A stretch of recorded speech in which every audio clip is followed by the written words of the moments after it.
मित्रों नमस्कार।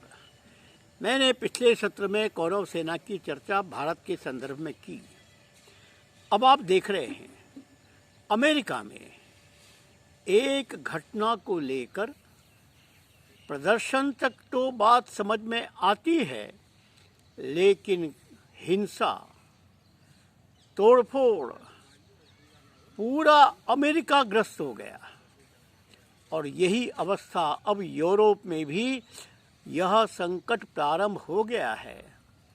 ये ठीक है, इन देशों ने अफ्रीका के लोगों को लाकर अपने अपने देश में श्रमिक बनाया, और ये भी ठीक है कि इन श्रमिकों के साथ रंग भेद नीति के अंतर्गत विभेद हुआ, उनके साथ न्याय नहीं हुआ।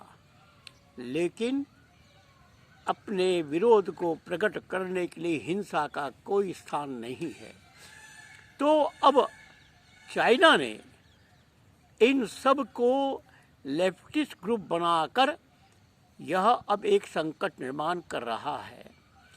उसी प्रकार भारत में भी यह कौरव सेना ने अब कमर कस ली है। एक उसका प्रयास अभी अभी असफल हुआ है। दिल्ली में वो बहुत बड़ी गड़बड़ करने के लिए उन्होंने व्हाट्सएप के द्वारा समाचार भेज दिया था। संयोग से पुलिस के ध्यान में ये बात आ गई और वो रोक दिया गया।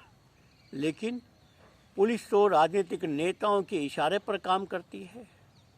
राजनीतिक नेता अपने चुनाव के गणित से प्रभावित होते हैं।